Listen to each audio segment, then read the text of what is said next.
Fala, torcedor corintiano, torcedora corintiana que se liga aqui na Rádio Coringão. Eu sou a Suelen Bonfim e este quadro é a Análise Fiel. Vamos falar de Juventude 2, Corinthians 1, jogo de ida pelas quartas de final da Copa do Brasil. Mas antes de falar do jogo, claro, vou pedir para você seguir aqui a Rádio Coringão, se inscrever no canal da Rádio Coringão, né? Mas siga a Rádio Coringão também nas redes sociais, no TikTok, no Instagram, @Rádio Coringão. Compartilhe o nosso conteúdo, comente aqui, fale também a sua opinião, o que você achou desse jogo, das opções do Ramon Dias, era o que tinha para fazer, poderia ter feito algo melhor. Fale com a gente, interage com a gente, quando você curte, compartilha, comenta, o YouTube entende que você está gostando do nosso conteúdo e entrega para mais pessoas. Então a gente conta com vocês para levar a Rádio Coringão para mais corintianos. Bom, foi um jogo bem ruim dos dois times, não só do Corinthians, foi um jogo bem ruim, apesar do placar de 2-1. Primeiro tempo, principalmente, péssimo. Corinthians foi a campo com Hugo no gol, Gustavo Henrique, Félix Torres, Hugo e Mateuzinho. Então o Ramon Dias desfez a linha ali de 3 zagueiros. No meio de campo, o Ranieri promoveu a estreia do José Martínez, volante. Na criação, o Igor Coronado, e aí foi com uma linha de 3 atacantes, Romero, Yuri Alberto e Pedro Henrique. Bom, primeiro, que eu acho que o Coronado não dá para ser só ele o cara da criação. Ele precisa de alguém de qualidade do lado dele para trocar passe. Ele precisa dessa combinação de jogadas com outro jogador. Ele tem lá a qualidade dele, eventualmente ele vai conseguir dar um passe em profundidade, colocar um jogador na cara do gol, ou enfim, clarear a jogada, mas eu acho que ele é mais um jogador de troca. Tem muita qualidade, mas de troca. Ele rende muito mais quando ele joga com o Garro do lado dele. Acho até que se tivesse o Bidon no meio de campo, que também tem qualidade para essa troca, acho que já ajudaria. Não precisava ser necessariamente o Garro. Os volantes que estavam ali no meio de campo não tem muita qualidade para sair jogando. O Ranieri, eu não sei o que aconteceu com ele, o Antônio Oliveira foi embora, o futebol do Ranieri já não estava rendendo, agora também ele se machucou, tá voltando, mas assim, o Ranieri chegou a ser o melhor jogador do Corinthians em um momento ali da temporada. A gente falava, nossa, o Ranieri tá salvando o Corinthians, não sei o que aconteceu, caiu demais o futebol do Ranieri. O José Martínez é um volante mais de pegada, é um volante de marcação mesmo, eventualmente pode ser que dê passe em profundidade, mas pelo que eu vi ontem, ele é mais aquele cão de guarda mesmo. É cedo pra falar também, né? Um jogo só, o cara acabou de chegar, nem treinou direito, já foi pro jogo. Não dá pra gente ficar fazendo análise e criticando o jogador, né? Vamos esperar pra ver o que vai acontecer. E aí, a linha de 3 atacantes foi nula. O Romero não apareceu no jogo. O Yuri Alberto, né, se mexe, se movimenta, mas jogando do lado do Romero e do Pedro Henrique não rendeu, esse ataque não rendeu. E aí eu vou falar do Pedro Henrique individualmente também, que, meu Deus, o Pedro Henrique teve algumas chances, poucas chances que o Corinthians teve de puxar ali um contra-ataque, e morreu no Pedro Henrique. Umas 3 que eu me lembre claramente assim. Teve uma que o Pedro Henrique pegou a bola, ele tinha lá o campo para avançar, ele abaixou a cabeça e foi indo. E o Yuri Alberto e o Romero estavam entrando, dando opção de passe pra ele. E ele não viu, porque ele tava correndo de cabeça baixa. E aí, não lembro se dessa vez ele cruzou de qualquer jeito ou se ele finalizou. Mas o fato é que o Corinthians teve poucas chances, mas morreu no Pedro Henrique, porque o Pedro Henrique só correu. O Pedro Henrique não aproveitou a oportunidade que ele teve de jogar como titular ali. É um jogador que várias vezes eu falei, bom, acho que o Pedro Henrique tem qualidade, que ele pode dar mais.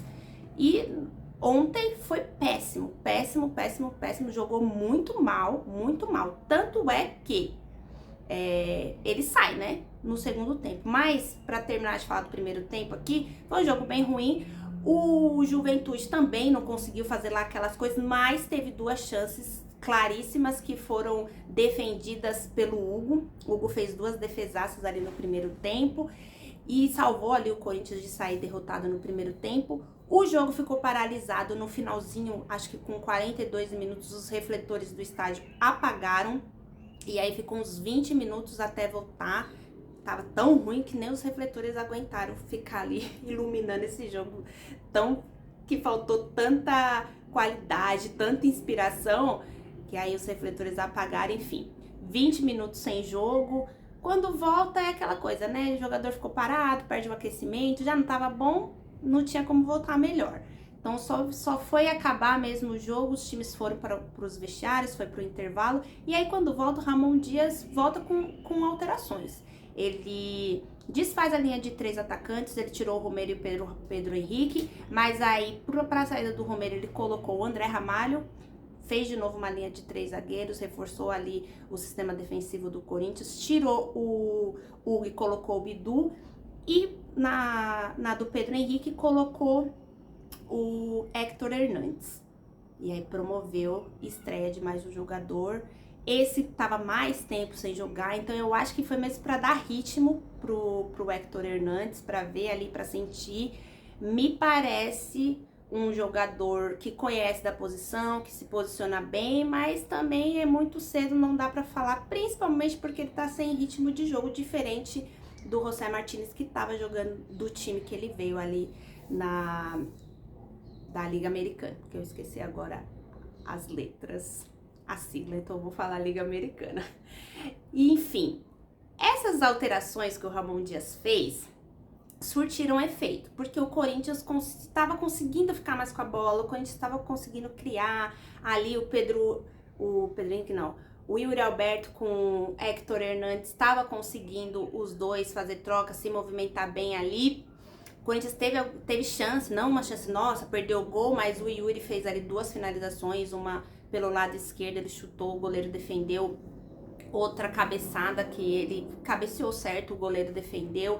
Aí teve um passe que, nossa, faltou força, acho que pro Yuri, porque se o Yuri passa com mais força, ele ia deixar o Héctor Hernandes na cara do gol, mas enfim, o jogador do Juventude, o defensor, interceptou a bola, não chegou no Héctor Hernandes, mas o Corinthians estava entrando no jogo, parecia que ia fazer melhor do que fez no primeiro tempo, e aí tomou um gol do Juventude, numa bobeada ali da zaga, rebote de fora da área que não tinha ninguém, diminuindo o espaço do jogador, o jogador conseguiu cruzar essa bola para dentro da área. Não sei se a defesa do Corinthians ali parou achando que estava impedido, não estava impedido. Não achei também que o Hugo saiu bem do gol naquele lance, enfim. Foi uma sucessão de erros de tomada de decisão ali do sistema defensivo do Corinthians, e o Juventude abriu o placar. Com isso, o Corinthians saiu do jogo.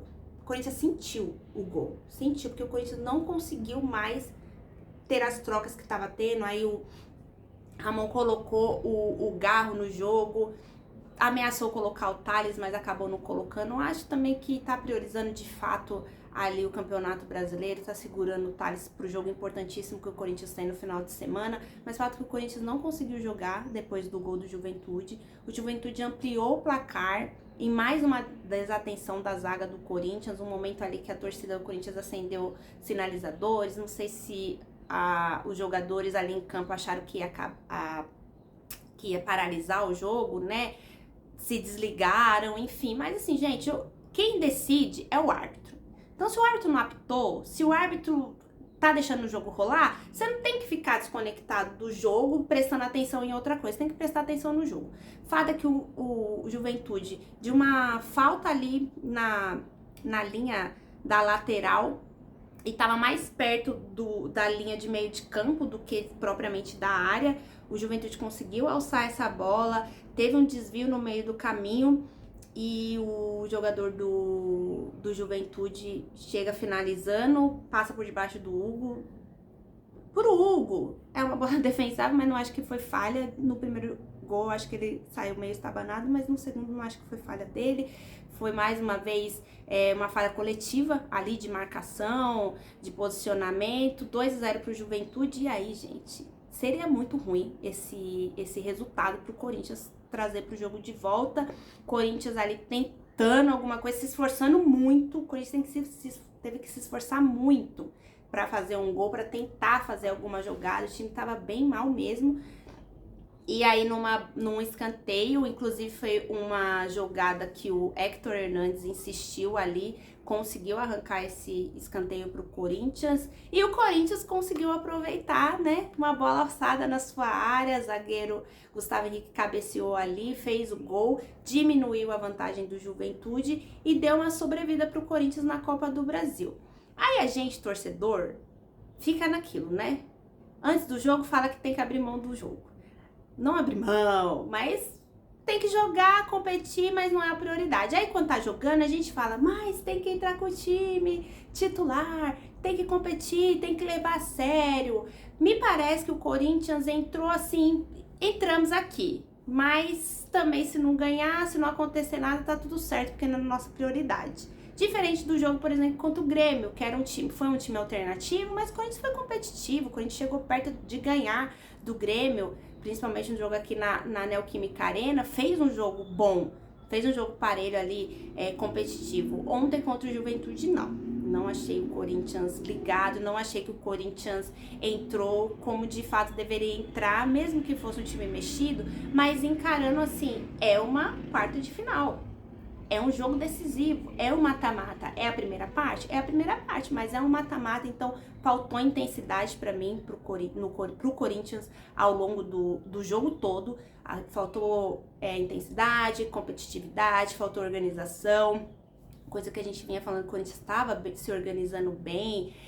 Faltou organização ontem, faltou aproximação, faltou tudo pro Corinthians no jogo. E o Corinthians, acho que com aquele golzinho no final, saiu até não feliz, comemorando uma derrota, mas você tirar um gol de vantagem é muito mais fácil do que você ter que fazer ali 2 gols para levar pros pênaltis ou 3 gols para você ganhar no tempo normal. Então, pro Corinthians foi melhor, mas assim, né, gente, jogo de volta, a gente sabe que o Juventude é um time organizado. O Corinthians enfrentou o Juventude 3 vezes esse ano, perdeu 2 e empatou 1. E o Corinthians tem dificuldade imensa de ganhar do Juventude jogando fora. Aí, se eu não me engano, são 10 jogos aí que o Corinthians não vence. Não vence. Empata ou perde. Então, é o Juventude? É o Juventude, mas é o Juventude que coloca muita dificuldade pro Corinthians. Tanto é que o Corinthians jogou já 3 vezes esse ano e não ganhou nenhuma.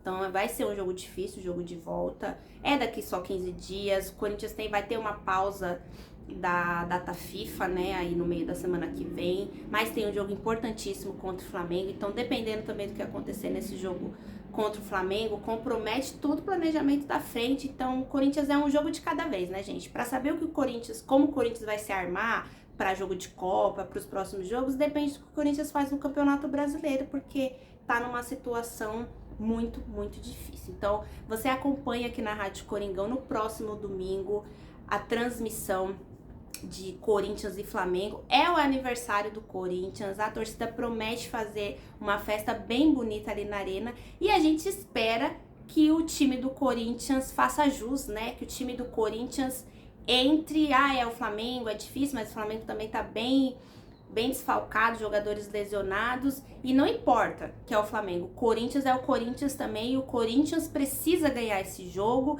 e precisa dar esse presente pra torcida, né? No dia do aniversário do Corinthians, nada melhor do que esses jogadores entrarem de corpo e alma no jogo, se comprometerem e brigarem pela vitória até o último minuto, porque o Corinthians precisa ganhar. É isso, torcedor corintiano. Te vejo na próxima e vai Corinthians! Vai Corinthians!